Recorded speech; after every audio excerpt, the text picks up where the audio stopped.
ಯಾವ ಥರ ಗೃಹಪ್ರವೇಶ ಮಾಡ್ತಾರೆ ಅಂತ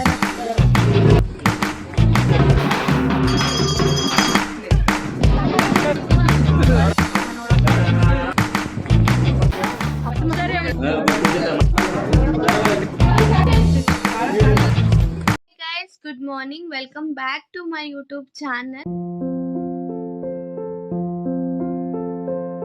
ಯಾರೇನೋ ಚಾನಲ್ಗೆ ಸಬ್ಸ್ಕ್ರೈಬ್ ಮಾಡಿಲ್ವೋ ದಯವಿಟ್ಟು ಸಬ್ಸ್ಕ್ರೈಬ್ ಮಾಡ್ಕೊಂಡು ನೋಡಿ. ಪಕ್ಕದಲ್ಲಿರೋ ಬೆಲ್ ಐಕನ್ನ ಕ್ಲಿಕ್ ಹೊರಟು ದೇವಸ್ಥಾನಕ್ಕೆ ಹೋಗ್ತಾ ಇದ್ದೀವಿ.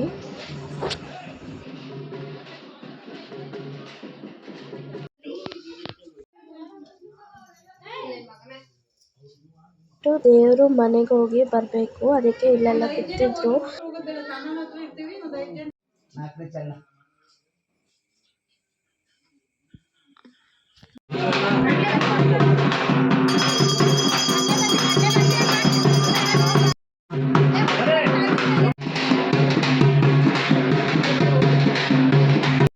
ಹೊರಟು ಇವಾಗ ಗಂಗೆ ಪೂಜೆಗೆ ಹೋಗ್ತಾ ಇದೆ ದೇವರು.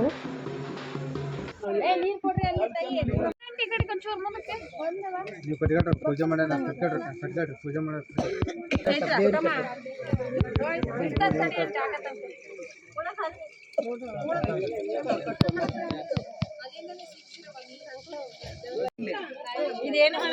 ಏನು ಸೆಟ್ಲ್ ಮಾಡಂಗಿಲ್ಲ ನೋಡಿ. ಮತ್ತೆ ಹೇಳಿದ ನೋಡಿ ದಾರ ತಗಟ್ರಿ ಫಸ್ಟ್ ಕಟ್ಟ ಸರ ಕೊಳ್ಳಿಗೆ ಹಾಕ್ತಾರ ತೆಲಿಗೆ ಹಾಕ್ತಾರ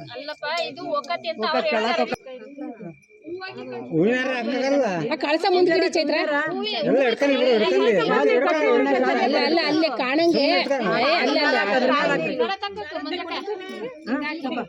ಆರಲ್ಲ ಬಲಗಡೆ ಕಡೆ ಮದ್ನ ಎತ್ತಿ ಕಡೆ ಕಡೆ ಮನೆ ದೇವ್ರ ಬಂದಲ್ಲ ಮನೆ ದೇವ್ರ ಇಲ್ಲೇ ಅಂತಪ್ಪ ಅಲ್ಲಿ ಮನೆಗೆ ಅಂತ ನೋಡ್ರಿ ನೋಡ್ರಿ ಅವ್ರು ಪೂಜೆ ಮಾಡಿ ಪೂಜೆ ಮಾಡಿ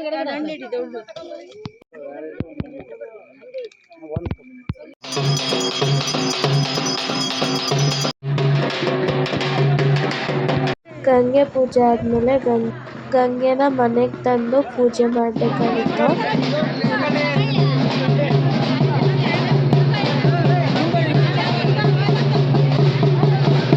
ಹಳ್ಳಿ ಕಡೆ ಈ ದೇವ್ರ ಮೇಲೆ ಯಾರು ಕಣ್ಣು ಬೀಳಬಾರ್ದು ಅಂತ ದಿಷ್ಟಿ ತೆಗೆದು 3 ಸತಿ ಮನೆಯೊಳಗೆ ಕರ್ಕೊಂತಾರೆ.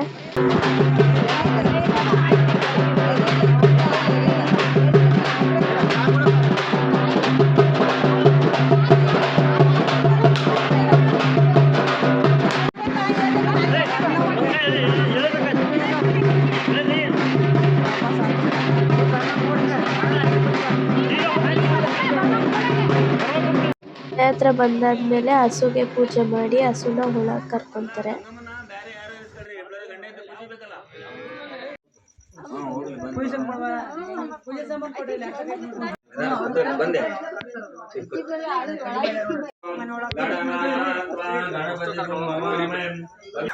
ಮನೆಗೆ ಪೂಜೆ ಮಾಡಿ ಆಮೇಲೆ ಒಳಗೆ ಹಸುನ ಕರ್ಕೋಬೇಕು.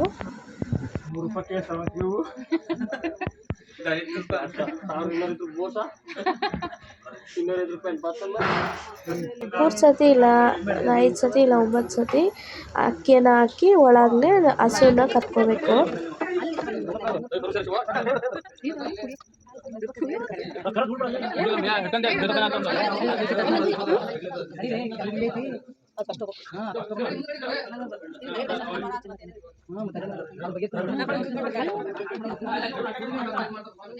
ಈಗ ಗಂಗೆನ ಮನೆಯೊಳಗೆ ತಗೊಂಡೋಗಿ ಇಡ್ತಾ ಇದ್ದಾರೆ.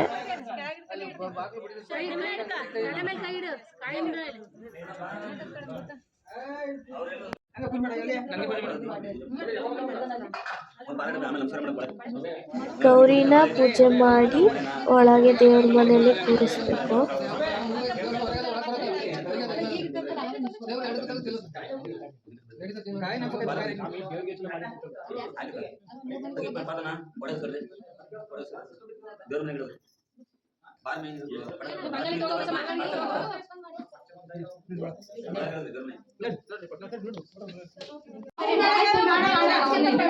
ಫಸ್ಟು ಕರುಗೆ ಹಾಲು ಕುಡಿಯೋಕ್ಕೆ ಬಿಟ್ಬಿಟ್ಟು ಆಮೇಲೆ ಅದಕ್ಕೆ ತಿನ್ನೋಕ್ಕೆ ಕೊಟ್ಟು ಆಮೇಲೆ ಅದು ಮಿಕ್ಕಿರುತ್ತಲ್ಲ ಹಾಲನ್ನ ಕರ್ಕೋಬೇಕು. ಫಸ್ಟು ಪೂಜೆ ಮಾಡಬೇಕು ಅದಕ್ಕೆ.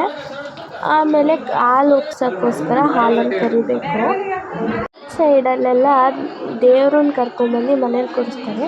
ಹೋಮ ಮಾಡೋರು ಹೋಮ ಮಾಡ್ತಾರೆ, ಇಲ್ಲ ಅಂದರೆ ದೇವ್ರನ್ನ ಕಂಡು ಕೂರಿಸ್ತಾರೆ. ಇದೊಂದು ಶಾಸ್ತ್ರ.